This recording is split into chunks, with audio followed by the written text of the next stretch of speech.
ቀጣይ ክፍል ተመልሰናል። አዳምጡ ሁላችሁም ይጠቅማችኋል። ወላሂ የዲን ትምህርት ሲሆን ማለት ነው ለማሳለፍ ስክሮል ለማድረግ አትቸኩሉ። አዳምጡና ይሄን ነገር ለወንድሞቻችሁ አስተላልፉ። የነብዩ ሙሳን ታሪክ ያዳመጥን ክፍል 5 ላይ ደርሰናል። ዛሬም ደግሞ ዕውቀቶቹን እዛ መሃል ያሉትን ዕውቀቶች ኡስታዚ አሁንም ዛሬ በደንብ ያስተምሩናል፣ በደንብ ይተነትኑልናል። ትንታኔውን መስማት አለብን። አደራ ቤቱንም ያዙ፣ ቤቱንም ሰብስክራይብ ያድርጉ። በመልካም ስራ ለሚመጣ ሰው በሙሉ አበረታቱ፣ ከጎኑ ሆኑ። ኢንሻአላህ ወደ ትምህርቱ እንሂድ። የነብዩላህ ሙሳና ኸዲርን ረጅምና ማራኪ ልብ አንጠልጣይ ታሪክ ቋጭተነዋል። አስተምሮቶቻቸው ግን ሰፊና ዘላቂ ናቸው። እስኪ ከዚህ ታሪክ የምናገኛቸውን አስተምሮቶችን አንድ ሁለት እያልን እንቆጥራለን። እንደመነሻ የትምህርታችን ግብ ጎል በሆነው ዕውቀት ላይ እናተኩራለን። ከነቢዩላህ ሙሳና ኸዲር ከምንማረው ትልቁ መሰረታዊ ነጥብ ዕውቀት በኢስላም ያለውን ደረጃ ነው። ቁል ሃዚሂ ሰቢሊ አድዑ ኢለላሂ ዐላ በሲረቲን፣ ጎዳናዬ መንገዴ ይሄ ነው በላቸው፣ ወደ አላህ እጣራለሁ። ዐላ በሲረቲን ዐላ ዒልሚን ዊዝ ፒውር ኖሌጅ፣ ጥልቅ በሆነ ዕውቀት ወደ አላህ እጣራለሁ። የዕውቀት ዲን ነው እስልምና። ባለፈውም አይተናል ስንጀምር መጀመሪያ የወረደው ቁርአን የከራሚል ነው። መጀመሪያ አላህ የፈጠረው ቀለምን ነው፣ ብዕርን ነው። መጀመሪያ አላህ ሱብሓነሁ ወተዓላ ከሰው ልጆች የፈጠረው አደምን ነው። ወዐለመ አደመ አልአስማአ ኩለሃ። የመጀመሪያው ጦርነት የተቋጨው በዕውቀት ሽግግር ነበር። የመጀመሪያ ቅድሚያ ለዕውቀት የሰጠ ዲን ነው እስልምና፣ ትልቅ ዲን ነው። ለዛ ነው ኢማም አልቡኻሪ ኪታባቸው ላይ ሲጀምሩ ባቡል ዒልሚ ቀብለል ቀውሊ ወልዓመል፣ የትምህርቱን ርዕስ ስለ ዕውቀት አደረጉት። ከንግግርና ከድርጊት በፊት ከመናገር ዕውቀት ይቀድማል። ከድርጊት ዕውቀትን ያስቀደመ ዲን ላይ እንገኛለን። ይህን ዕውቀት መፈለግ ደግሞ የዕድሜ ገደብ እንደሌለው በነቢዩላህ ሙሳና ኸዲር ታሪክ ላይ ተመልክተናል። ሙሳን ውሰዱ፣ ኡሉል ዐዝም ሚነ ሩሱል፣ ከታላላቅ ነቢያቶች አንዱ ነው። አላህን ያናገረ ነቢይ ናቸው።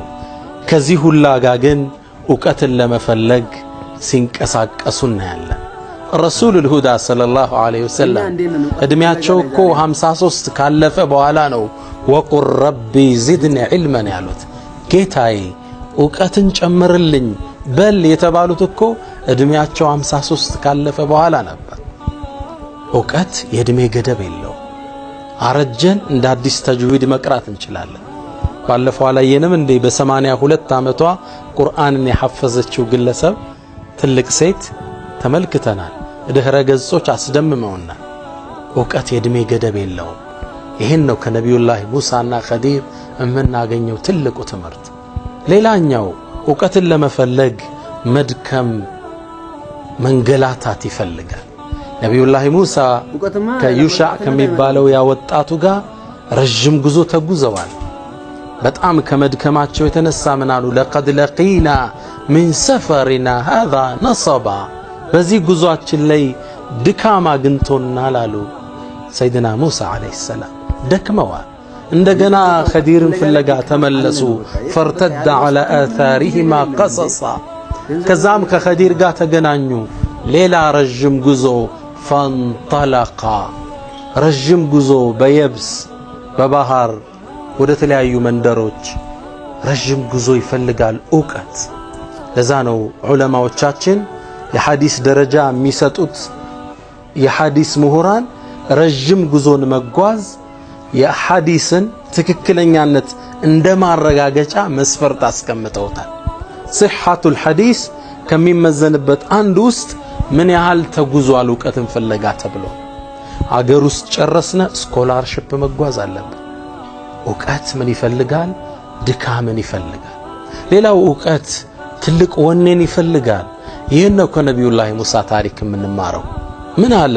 ቃለ ላ አብረሑ ሐታ አብሉገ መጅመዕ አልበሕረይን አው አምድየ ሕቁበን፣ እኔ አላርፍም የወንዞቹ መገናኛ እስክደርስ ድረስ አሊያም ሕቁበን ለዓመታት እስክጓዝ ድረስ። ሕቁብ ጀምዑ ሕቅበትን ብለናል። ሕቁብ የሚለው የሕቅባ ፕሉራል ፎርም ነው። ሕቅባ ማለት ከ80 እስከ 100 ዓመት ይገመታል።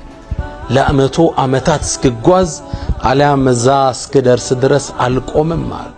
ወኔ ይፈልጋል ዕውቀት ማለት ነው። ዕውቀት ወኔ ድካምን ይፈልጋል። ሌላው ከነቢዩላህ ሙሳ ታሪክ የምንማረው ከዚህ ታሪክ የምንወስደው አስተምህሮት ዕውቀት ፈላጊ ሊከተለው የሚገባን አደብ እናያለን። هل أتبعك على أن تعلمني مما علمت رشدا ልከተልህ እንዴት አስተምረኝ የሚለውን በጣም የመተናነስ ተማጽኖ እንመለከታለን።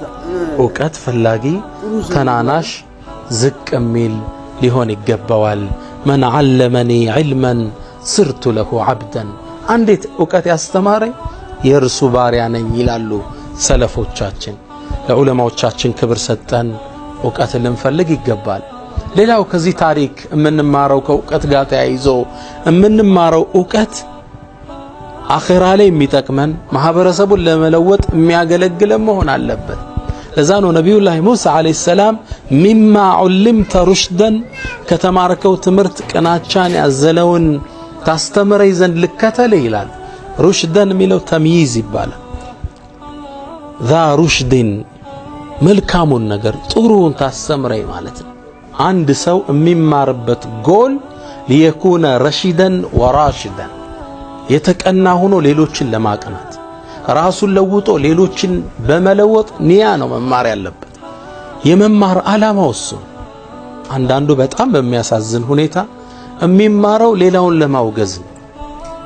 ያን ሰው የሚያወግዝበትን የሚያከፍርበትን ወይም ሙብተዲእ ብሎ ታፔላ የሚለጥፍበትን ደሊል ለመሰብሰብ የሚማር ሰው ታገኛለህ። ይሄ የትምህርትን ዓላማ የሳተ ጉዞ።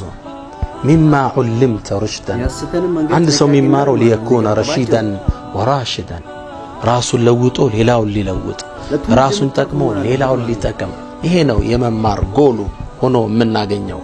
ሌላው ስለ ዕውቀት በጣም የሚገርመው እዚህ ታሪክ ላይ የምናገኘው ዕውቀት ከእዝነት ጋር ያለውን ትስስር እንመለከታለን። አላህ ምን ይላል? ፈወጀዳ ዐብደን ሚን ዒባዲና ከባሮቻችን አንዱ የሆነውን ኸዲርን ሙሳ አገኘው።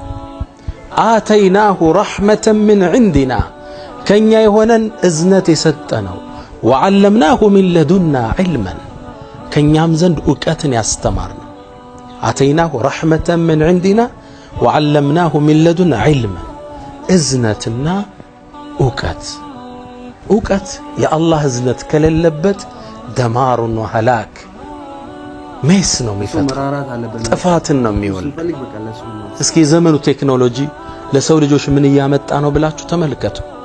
በ1945 ላይ ጃፓን ሂሮሺማ ላይ አሜሪካ የጣለችው ሚትሬል ቦምብ ለ140,000 ሰው ህልፈት ምክንያት ሆኖ አልፏል።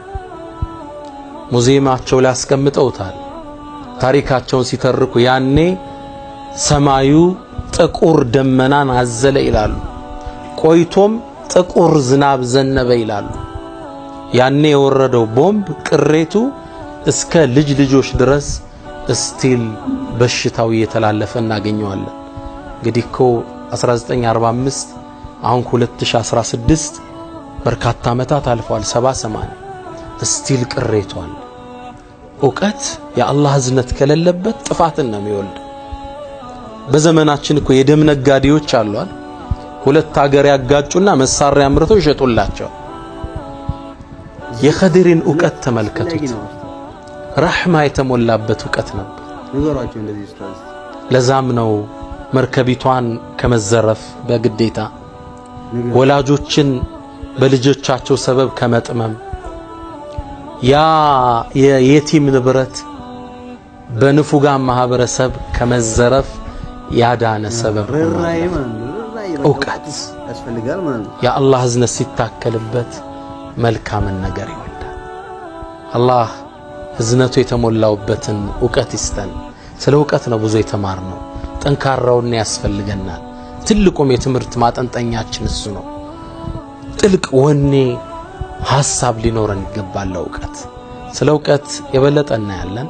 በአላህ ፍቃድ ቀጣይ አስተምሮቶችን በአላህ ፍቃድ እናወጣለን። ወሰለላሁ ወሰለም ወባረከ ዐላ ነቢይና መሐመድ ሰላም አለይኩም ወራህመቱላሂ ተዓላ ወበረካቱ። ማሻአላህ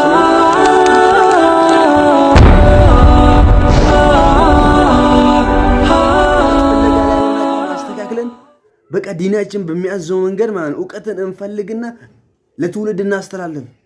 ርህራሄ በተሞላበት እዝነት በተሞላበት ወንድሞቼና እህቶቼ እኔ ስናገር ከናንተ በልጬ ተሻይቻለም። ኢንሻአላህ ማስተካከለውን ነገርም ካለ ኮሜንት ላይ አሳውቁኝ። ቤቱንም ሰብስክራይብ አድርጉ። ሁሌም መልካምን ነገር የምትይዙ ሁሌም ጥሩ ነገር ሁሌም ኸይር ነገር ለምትበረታቱ አላህ ያደርጋችሁ። እስከ መጨረሻም ከሚያዳምጡ ሰው መሃል አላህ ያደርገን። ይሄን ቤት ማበረታታት የእናንተ ግዴታ ነው። ወሰላሙ አለይኩም ወራህመቱላህ